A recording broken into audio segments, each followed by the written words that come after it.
Tem uma história que fala o seguinte: se você tiver com a cabeça no fogo e com as pernas no gelo, e você pegar a média dessa temperatura, na média você vai estar numa temperatura confortável. Na prática, você está morto, correto? É a mesma coisa que acontece com a análise política. Por isso que é tão interessante esse posicionamento da Miriam Leitão. Porque estamos num momento que as pessoas passam a impressão, principalmente liberais e neoliberais, pessoas que supostamente se posicionam no centro, colocando como se eles estivessem no centro, que esse centro político ele fosse o ponto médio entre dois extremos. Vocês compreendem? Foi exatamente isso que a Miriam Leitão quis expor aqui com um artigo dela, e o que ela fala ali com todas as palavras, como está no título.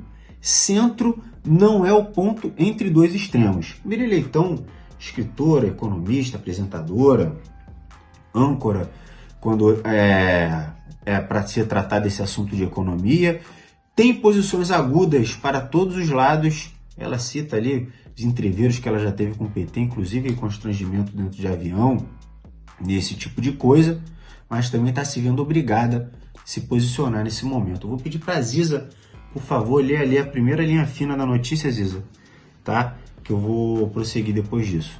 Por favor. Na disputa entre Lula e Bolsonaro não há dois extremistas, há um Bolsonaro. O centro deve procurar seu espaço, seu programa, seu candidato, ou seus candidatos, porque o país precisa de alternativa e renovação. Mas não se deve equiparar o que jamais teve medida de comparação.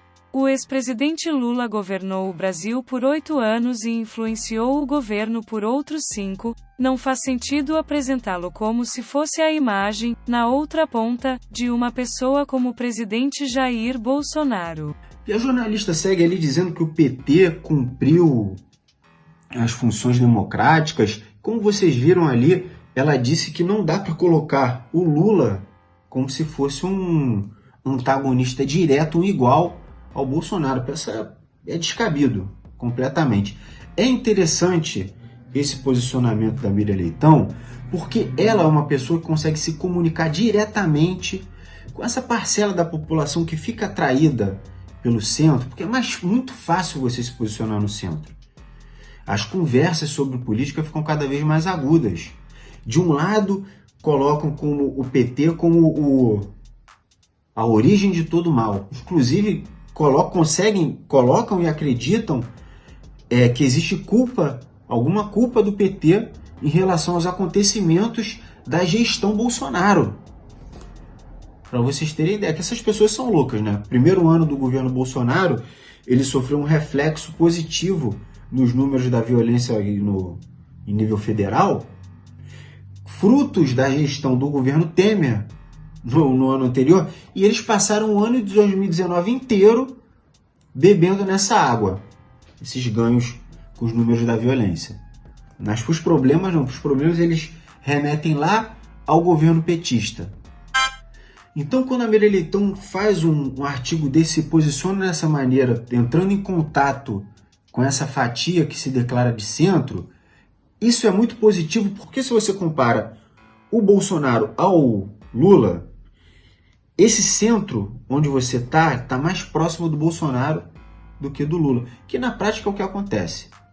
Todos esses que se dizem liberais de centro votaram no primeiro turno, pode ser que tenham votado no Amoedo, como eles gostam de dizer, mas no segundo turno eles votaram no Paulo Guedes. Votar no Paulo Guedes é votar no Bolsonaro, e a gente já viu que o Paulo Guedes é tão reaça, tão autoritário quanto o Bolsonaro.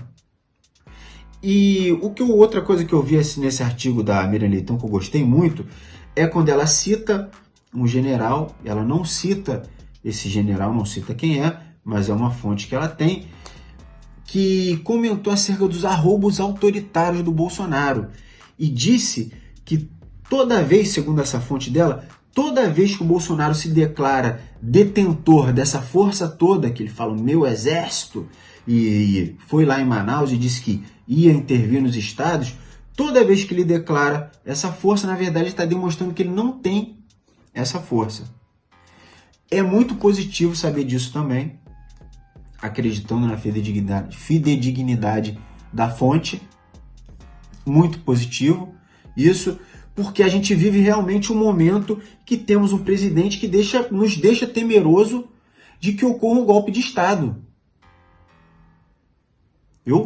Olha, podem sair forças aí, tropas da Força Nacional, que é subordinada ao presidente, para fazer um negócio desse pelo Brasil. Você considera isso impossível? Eu não considero. A Miriam Leitão não considera. E a Miriam Leitão já viveu no governo petista, como ela mesma diz no artigo. Já foi atacada pelo Lula, já processou funcionário de gabinete da Dilma, já foi hostilizada em avião pessoalmente. Deve ser foda, né? Ela é uma mulher, é mais velha, com qualquer pessoa isso. Você tá ali indo de um lugar para o outro, né? No caso dela era um avião, e você ser atacada pessoalmente, imagino que ela deve ter ficado preocupada até com a integridade física dela. Mas nem isso tudo, e ela faz questão de expor isso nesse artigo, eu percebi, porque nem isso tudo que ela sofreu, porque ela sofreu diretamente o embate que ela teve com o governo petista, mas ela fala em momento nenhum dos 8 anos de governo Lula e 5 anos de participação no governo Dilma, em que inclusive o Lula falou do que eles chamam de regulação da mídia. É um negócio que, falando, parece muito mais monstruoso do que é na verdade, mas não prosperou. Aí ela fala no artigo aqui, também com muita assertividade, que você consegue lidar com um governante que tem um mau projeto, no caso um mau projeto para ela, né? Mas é muito mais difícil lidar com um governante antidemocrático. Ela se refere ao Bolsonaro. E cita, inclusive, algo que muitas pessoas parecem fingir que não sabem ou preferem esconder. Que o Lula escolheu todos os ministros do Supremo pessoas com uma ótima qualificação, comparado principalmente a esse Cássio com K, que inclusive tem relacionamentos obscuros com políticos que estão ali, no seio do bolsonarismo. É um negócio escancarado, escandaloso. O Lula nomeou os procuradores gerais, os PGR, que agora é o Augusto Aras, engavetador-geral da República. O Lula nomeou de acordo com a lista tríplice, que é elaborada pelo próprio Ministério Público. Escolhem 3 ali, o presidente vai lá, para ficar um negócio mais amistoso. E foram essas escolhas do Lula, do PT, posteriormente continuaram mais ou menos nesse ritmo com a Dilma, que possibilitaram, inclusive, o trabalho da Lava Jato. Hoje a Lava Jato findada pelo Bolsonaro. Por isso que eu, obviamente, concordo muito com a Miriam Leitão, trago ela aqui, estou dizendo que a Miriam Leitão agora é de esquerda, devemos agora ser discípulos de Miriam Leitão. Não, devemos olhar que está realmente ocorrendo uma movimentação em todos os setores, porque a Miriam Leitão representa um setor que não está se manifestando nisso, porque a Bolsa está indo muito bem, obrigado, os ricos vão muito bem, obrigado, tivemos agora o acréscimo de mais de 10 bilionários, durante a pandemia, surgiram mais de 14 bilionários brasileiros, eu acho, alguma coisa desse tipo, mas foram mais de 10. Para eles está tudo muito bem, obrigado. Pessoas, eles sim, nós não, eles sim, discípulos de Miriam Leitão, que está lá na Rede Globo falando de economia todo santo dia. Então, é muito importante esse posicionamento dela. Devemos devemos observar isso de perto. Por quê? Para que a gente use isso para ir de caminho ao nosso objetivo. Qual é o nosso objetivo? O impeachment do Bolsonaro. Precisamos do impeachment do Bolsonaro. Tem que ser a pauta número 1.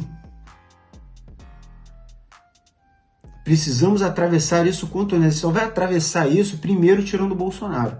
Não dá para a gente caminhar até 2020 com 3 mil mortes por dia com o Bolsonaro no poder. A gente tem que se indignar contra isso e temos que usar de todas as ferramentas para que a gente consiga chegar nesse fim. Digo isso porque, quando a gente defende o impeachment, existem questionamentos de todos os lados.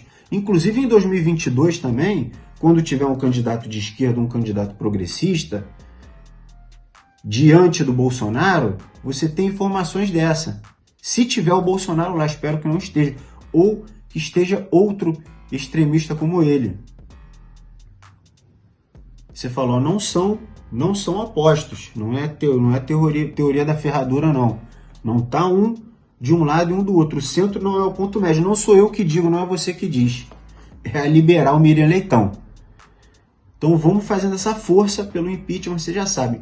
Ocupem espaços, sejam eles físicos, faixa, camisa, capacho, um monte de coisa que vocês podem fazer, adesivo, carimbo. Pressão popular pelas redes sociais, Twitter, TikTok, Instagram. Vai lá, pressione os políticos, principalmente aquele que pode aceitar os mais de 100 pedidos de impeachment que estão lá. Arthur Lira, presidente da Câmara, Arthur com TH. Procure ele, você encontra ele em todas as redes sociais. É só no TikTok que ele não tá, eu acho. Vai lá, pressiona, pede impeachment, me marca, que eu compartilho vocês, ou então se for no Instagram, eu respondo. A partir de R$5 ali, ó, você vira membro do canal, ajuda a gente a continuar esse trampo aqui. R$5 é um valor bem pequenininho, mas quando vocês fazem isso, o YouTube entende que vocês gostam muito do meu conteúdo, ajuda a gente a crescer na plataforma, ficar mais sólido e fazer essa informação aqui chegar em cada vez mais pessoas, beleza? Quem chegou até aqui embaixo, comenta ali embaixo, fora Bolsonaro. Tamo junto.